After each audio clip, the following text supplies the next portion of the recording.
My friends and I walked down a narrow dirt road just before night fell, following the lead of our friend Jake, who was excited to show us something. Jake was the disc golf guy in the group. He tossed a disc in the air and caught it repeatedly as we walked. Alice walked right next to him, hanging on his every word, pretending to be interested. I was holding hands with my boyfriend Mark, and just generally enjoyed each other's company as Jake rattled on about his favorite sport. Jake told us he knew about this private golf course just through the woods, and he wanted us all to go there with him. With nothing else to do on a Thursday night, we agreed to come along. We made the turn into the forest and hopped a short fence to find the course. We discovered a vast, well-maintained field of short trimmed grass just behind the trees. With not another soul in sight, we spotted a clubhouse near the edge of the field and made our way over to it. I remember seeing a sign near the clubhouse listing the rules of the course. One of them was no smoking, and there was no cell phone use. I was confused by that one. I mean, don't people use cell phones on the golf course all of the time? And then at the bottom, in bigger letters than the rest, replace your divots. Mark told me that a divot was a hole in the ground made by swinging a golf club too low and taking a clump of dirt with it. They certainly seemed to be sticklers. Jake opened the door to the conspicuously unlocked clubhouse and flipped the light switch. The walls were lined with what could be thousands upon thousands of dollars worth of golf equipment hanging up in the racks. Alice made the comment that they should really just lock all of this stuff up, especially at night. Racks of golfer apparel stood on the floor, from golfing shoes to shirts and shorts. Confused, we walked past all of that. We weren't there to loot the place. Jake finally found a circuit breaker. It snapped smartly as he pressed the switch. Looking out the window, we could see the field lights dimly light up, then gradually glow in brightness as they warmed up, humming to life. The sense that we shouldn't be there only grew as we walked out onto the lit field, our bodies casting shadows in 4 different directions under the lights. Jake stood at the tee-off, a disc already in hand. He beckoned all of us over and offered us a disc from his backpack. He excitedly explained at length what the properties of each disc were and how he had obtained them. Once we all had 2 discs, a driver and a putter, we started playing. Alice, Mark and I were pretty terrible, as we had never so much as touched a golf disc before, but watching Jake perform some pretty impressive shots helped us improve. After a while, the 5th or 6th hole, Jake mentioned it was already getting late and he would be getting a call from his mother any minute asking where he was. I told him that his mother doesn't need to know where he is at all times. He's a grown man. He shrugged, turning away to walk toward the disc he had just thrown. As he neared the disc, something horrible happened. The ground beneath Jake erupted suddenly and violently, throwing earth 20, 30 ft in the air. Jake's body was ripped apart, his legs torn away from his torso, and his neck twisted into a sickeningly awkward angle as he flew away from the point of the explosion. We watched horrified as his lifeless body smacked the ground with a hideous thump. Mark and I stood there in complete shock. Alice screamed at the top of her lungs. "Jake!" she screamed, and started running over to where most of him had landed. Mark quickly figured out what was going on, and he yelled at her, "Stop! Don't move!" Alice came to an abrupt halt right on the spot, bawling her eyes out. Mark, clearly severely shaken, still had the presence of mind to realize what had happened. We must be standing in some kind of minefield. If we don't move, we won't disturb the mines. Alice sat on the ground cross-legged where she stood, just a few steps away from Jake's twisted, ruined corpse, and cried profusely into his sleeve. Now I didn't dare move a muscle as I looked to Mark for any idea of what to do next. He looked pale and was shaking aggressively. Wide-eyed, he stared at the tall cloud of fine dust still linger in the air from the blast. He popped the cigarette out of his pack sucking down almost half of the cigarette in one drag.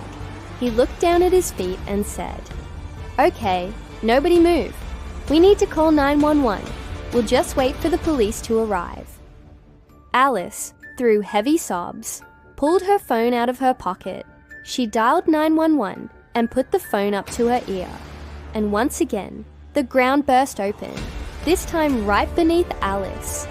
Her head was violently thrown one way, and her body was thrown in a different direction. Her eyes popped out of her sockets, and her spinal cord was partially torn from her body. Her legs and arms were contorted and split. Her flesh ripped from bone in several places.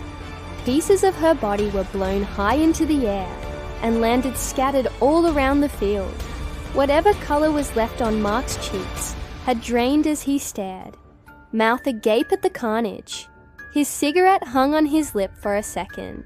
Before dropping to the ground, I was beside myself in a state of panic, covering my head with my hands, screaming, fighting the intense, primitive urge to run as far away as possible. Now, Mark was dumbfounded. He kept saying, "She didn't even move," to himself, repeatedly. And as my brain started working again, I suddenly remembered the sign I saw earlier. No cell phone usage. I called out to Mark. "It's the phones. The mines must be activated by a cell phone signal." I quickly chucked my phone away and watched Mark do the same. "Now, let's get out of here." Mark started towards me, but stopped when he saw something in the woods behind me. I turned around and saw what appeared to be an old man with a wheelbarrow full of dirt and another one carrying various yard working tools. In fact, there were ruffle-looking elderly people all around us, slowly approaching from the woods. They wore dirty, ragged work outfits and brought all sorts of equipment. "Groundskeepers?" Mark asked himself as they surrounded us from all angles. "Hey guys, we don't want any trouble," Mark called out. The groundskeepers ignored him completely, continuing their slow shambling towards us. There was something off about these people. They didn't seem real. They didn't move like human beings. In fact, their movements were jerky and wrong. There was no way out. They had formed a complete circle around us, a circle that was gradually shrinking. I ran to Mark, and we stood back to back, each looking for any opening to escape. And then I was struck with an idea. Without warning, I sprinted in the direction of the cell phone I had tossed away. I scooped it up and unlocked it. "Are you out of your mind?" Mark shouted. He watched in absolute terror as I dialed the number 911 and tapped the call button. The instant I tapped the button, I hurled the phone as hard as I could at the groundskeepers. I could hear the voice on the other end of the phone. "Ask 911. What is your emergency?" As the device flew through the air, landing at the feet of a wheelbarrow pushing old man. Boom! The explosion tore a gaping hole into the groundkeeper's formation, the wheelbarrow flipping end over end, and 3 of the unsettling beings were utterly destroyed, their bodies coming apart easily, bits of them all strewn all over the place. Mark wasted no time, grabbing me by the arm and pulling me through, diving into the newly formed crater and crawling back out again, yanking me the whole way. Then we both ran at top speed along the cleared path to the clubhouse. We ran into the clubhouse and slammed the door behind us, just in case some of those freaks were still after us. We collapsed to the floor, breathing heavily, having just run the longest and fastest sprint of our lives. We hugged each other tightly, just happy to be alive. "Now, let's just sit tight, wait for the cops to show up. We're going to make it, babe." Mark half smiled at me, reassuringly, but I just couldn't bring myself to smile. I was still thinking about what had happened to our friends, and what kind of sadistic maniac would come up with traps like that. Mark's hand shook as he placed a cigarette in his mouth and carefully lit it. My eyes widened. "Mark," the sign said, "no smoking. Put that out quick before something else happens." Mark exhaled a puff of smoke, before looking back at me concerned. "Huh? What sign?" he asked, genuinely confused. "The rules?" I continued. "We need to follow the rules otherwise." I was cut short when we heard an incredibly loud alarm go off. I clamped my hands over my ears as the clanging bell pounded in my head like a hammer. Mark and I exchanged worried glances for a second before we felt a shower of rain. The sprinklers had kicked on. I stared at Mark's face for a few more seconds, watching it become soggier, and finally cracked an uncertain smile. He chuckled as he realized that we were going to be safe, and I laughed with him. I leaned in slowly and kissed him on the lips. Something was wrong though. It tasted weird. I smelled the water coming from the sprinklers, and it smelled like kerosene. "Mark, we need to get out of here now." The both of us were absolutely drenched in the flammable liquid, and Mark still held the lit cigarette between his fingers. "Get rid of that." I slapped the cigarette out of his hand, which flew across the room and ignited the floor. The kerosene stung as it dripped down into my eyes, partially blinding me. I yelled for Mark to follow me as I ran for the door and wrenched it open. I stumbled outside and fell on the ground, screaming for Mark. I heard Mark, still inside the building, bellowing his lungs out. Somebody slammed the clubhouse door while I tried to rub the stinging liquid out of my eyes. His screams turned to horrified, pained wailing. I threw myself at the door and tried to pull it open, but it was locked. The tears streaming down my face started to rinse my eyes out, and my vision began to gradually return. I could hear Mark pounding ferociously at the door, the handle soon getting too hot to touch. As I continued to yank on it, now Mark's pounding became weaker and weaker until it stopped altogether, and I heard him slump to the floor of the blazing building. I shouted no, my pain voice echoing across the fields and the woods. I collapsed back onto the ground and I cried, all energy and will to live leaving my exhausted body. After a few minutes, that entire building was engulfed in flames. The temperature was becoming unbearable. I weakly stood up and turned around. The groundskeepers already had me surrounded, and one of them grabbed me by the wrist. In a depressed haze, I walked with them, allowing them to lead me back onto the course. They led me to a large crater in the ground where they finally released me. I looked around, confused. There were 2 other holes on the field that the groundskeepers were diligently working on. They filled the other holes with dirt, working manually with shovels, rolls of sod, all ready to go. One of the creatures put a shovel in my hand and spoke for the first time. "Replace your divots," he spoke in a frail, hoarse arrow voice. I fell to the sitting position and hung my head. I knew there was no way out of the situation. The creatures were all around me watching. "Just kill me already." This time, many of them spoke in unison. "Replace your divots." I dropped the shovel and laid it on the ground, curling into a fetal position. I watched as a groundskeeper approached the hole with a wheelbarrow. He dumped its contents down into the center of the crater.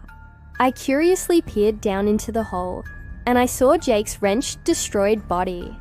I pleaded pathetically, another groundskeeper tossing his severed leg in with a dirty, torn-up golf disc bag. A second wheelbarrow dumped a much more damaged body, more like an assortment of bloody body parts that tumbled into the crater. And when the half-collapsed head rolled down to the bottom, I saw the twisted, shocked expression of Allison's face. And just when I thought that I couldn't take it anymore, a third body was dumped in. This time, the blackened skeletal remains of my boyfriend Mark fell to the bottom, his charred flesh still cooking, smoke rising from his corpse. I smelled Mark's sizzling and popping flesh, and I vomited. I screamed at the groundskeepers. "Why? What's the point of all of this?" And it was just then I saw a tall man walk through the crowd of creatures. He wore a neat suit and a tie, and his hair was solicked back. He had a long, well-groomed mustache that tapered upward. He looked like he had just walked out of the 1920s or something. He stood smartly before me, looking down his nose at my crushed soul, and he said to me, "You have broken the rules." My face burned as it contorted into a tortured scowl. "The rules? All of this over your stupid rules?" The man's head cocked to the side, very slightly, maintaining his blank expression. His mustache turned upward as he pursed his lips, before continuing in a calm voice, "The game is over. You have won. At least you would have won if you hadn't broken the rules." He stared deeply into my watery eyes, my vision of him blurred with tears. "That is, if you leave, you will have broken the rules." He motioned his hands towards the crater. "You have created a divot. You must replace it." I gave him the most evil look I could muster. "Why should I do anything for you? I'll probably end up dead anyway." The man's mustache turned downward as he frowned. "Well, that's not how the game works. Follow the rules, and all will be made right like it never happened." I glanced down to the pile of bodies in the hole and growled. "Except for my friends are dead." The man sighed heavily. He made a slow, exaggerated motion with his arm and pointed a finger toward a spot on the course. "Watch," he said simply. He was pointing to the hole where Jake was standing when this whole nightmare started, and as I watched, clumps of dirt and sod moved quickly on their own back into the hole they were expelled from, as if time was rewinding. My mouth stood agape as the ground repaired itself, and standing on top of it, alive and well, was Jake. He looked confused and disoriented. The man reiterated, "All will be made right." "Now will you, Jake?" I screamed, interrupting the man and immediately catching Jake's attention. Jake turned to look in my direction. "What's going on?" That was all either of us got out before the man snapped his fingers. Exactly as before, Jake was killed instantly by the force of the explosion. I squeezed my eyes shut and screamed, not being able to bear the sight of losing him twice. Dirt and gore rained all around the course. Finally, the mustached man looked down at me and spoke up again. "Now please replace your divot. Then all will be made right." He turned on his heel and calmly walked back through the crowd, the creatures parting out of his way. I took a deep breath and I tried to pull myself together. "All will be made right," I repeated to myself as I picked up the shovel and embedded it into a fresh pile of dirt next to the crater. Immediately, I began to scoop shovelful after shovelful of dirt back into the hole with a newfound sense of purpose and conviction. "All will be made right," I repeated to myself, keeping myself working on filling the hole, even as my fingers blistered and bled. I had nearly finished covering the hole with dirt and was about to start working on the rolls of sod when I looked up and saw flashlights waving in the distance. It was still dark and I couldn't see who it was, so I hurriedly continued working. The people with flashlights called out to me, "Police!" "Oh no," I muttered, shoveling the last of the dirt back into the hole. I ignored the people running over to the rolls of sod. "Police!" The voice sparked again, hands where I could see them.